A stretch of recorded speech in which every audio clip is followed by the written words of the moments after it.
초대교회에 맨 처음 세워진 빌립보 교회가 있습니다. 빌립보 교회가 세워진 배경에는 루디아라는 여인이 있었는데 사도 바울을 도와서 초대교회에 우리가 다 알지 못하는 큰 공헌을 했을 것이라는 생각을 해봅니다.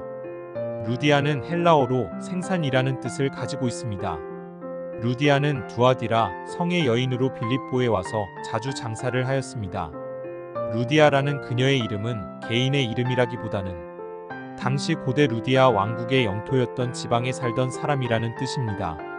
즉 루디아라는 이름은 루디아 출신의 여인을 가리킵니다. 루디아가 살던 두아디라는 소아시아의 서쪽 고대 루디아의 북부 지방에 있었던 성읍입니다.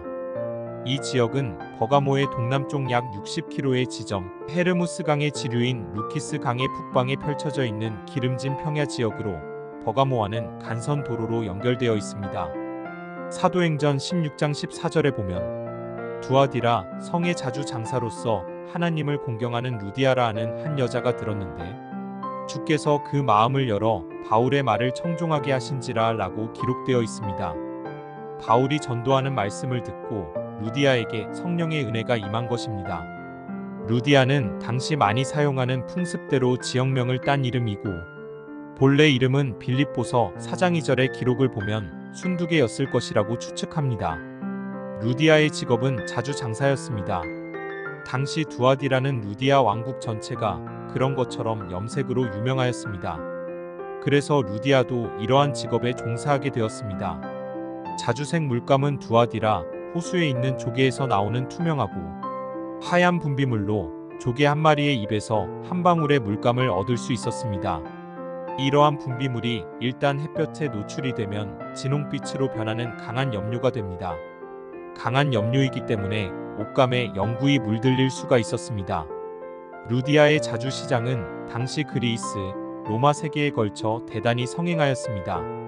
루디아는 루디아 국경 근처에 있는 두아디라에 본래 큰 염료 공장을 가지고 있었고 사업이 번창하게 되어 사업을 늘리기 위해서 빌립보에 이사온 것으로 추측할 수 있습니다.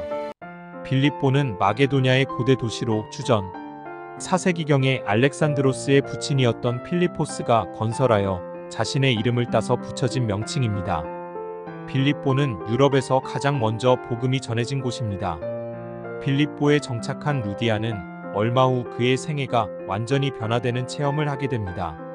사도행전 16장 15절에 보면 루디아가 바울이 전하는 말씀을 듣다가 성령님의 큰 은혜를 받고 난 후 루디아와 그의 온 가족이 다 세례를 받고 바울을 자기 집으로 모셨다고 기록하고 있습니다. 루디아는 자신이 알고 있었던 구약의 예언들이 예수 그리스도 안에서 온전히 성취되었다는 바울의 말을 들었습니다. 이것을 깨달은 루디아는 예수 그리스도를 영접하였습니다.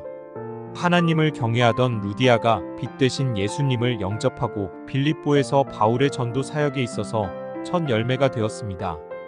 그리고 그녀의 집안이 모두 주님을 영접하게 되었습니다. 그리스도를 영접하고 주님의 제자가 되기로 결심하고는 세례를 받았던 것입니다. 세례를 받음으로써 루디아는 확실한 그리스도인이 되었습니다. 이방인이었던 루디아가 신앙을 고백하고 세례를 받고 그리스도인이 되었다는 것은 당시 바울 일행에게 대단히 의미 있는 일이었고 빌립보 교회를 세우는데 큰 힘이 되었던 것입니다. 바울 일행을 자신의 집에 초대하여 따뜻하게 영접하였습니다. 초대교회는 건물이 따로 있지 않았습니다. 바울 일행은 루디아의 집에서 예배드리고 이웃에게 하나님의 말씀을 전하였습니다. 바울은 루디아의 가정을 중심으로 실질적인 빌립보 교회를 출발시키게 되었습니다.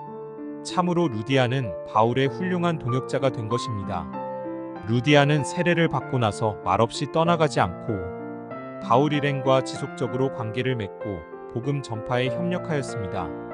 더 나아가 바울의 동역자가 되어 바울의 계속되는 선교를 도와주었고 당시 초대교회에 가난한 사람들이 많았는데 자신이 가진 재물로 많은 사람들을 도와서 교회가 굳게 설 수 있도록 헌신하였습니다. 성경에 루디아라는 이름이 자주 등장하지 않는 것으로 보아 하나님께서는 루디아에게 드러나지 않는 봉사를 하게 하셨는데 이 일로 사도 바울은 초대교회에 큰 일을 하였고 초대교회 바울의 선교가 시작되므로 온 세상에 복음이 전해졌습니다. 성경을 보면 하나님께서는 때로는 여자들을 통해서 큰일을 이루신 것을 알 수 있습니다. 이스라엘 백성을 위기에서 구한 에스더, 또한 사사시대의 여자 사사 드보라를 일으켜서 이스라엘을 지킨 일이나 신약시대에 와서 보면 예수님이 늘 편하시게 거하시던 곳 예루살렘의 초대교회가 시작되었던 마가다락방은 마가의 어머니 마리아의 집이었습니다. 예수님이 십자가에 달리시기 전날 성만찬을 한 곳도 마리아의 집에서 하셨지요. 고린도 교회에서 바울을 도왔던 브리스길라와 아굴라가 성경에 기록되었습니다. 그런데 바울을 도운 사람은 그 부부 중에서 브리스길라가 도왔습니다. 그런데 브리스길라의 이름이 이렇게 거론되었습니다. 로마서의 마지막 16장에 보면 브리스길라와 아굴라 이야기를 하면서 특히 브리스길라에 대하여 내 생명을 위해서 목까지 다 내놓고 바울을 섬겼다고 했습니다. 또한 갱그리아 지역의 베베라는 여자도 마찬가지입니다. 바울이 로마 감옥에 있을 때에도 변함없이 끝까지 헌신했던 베베도 똑같습니다. 이와 같이 초대교회 때 여자들을 하나님이 사용하신 것을 분명하게 알 수 있습니다. 드러나지 않고 헌신하고 봉사했던 여자들의 헌신으로 하나님의 나라가 확장되었던 것입니다.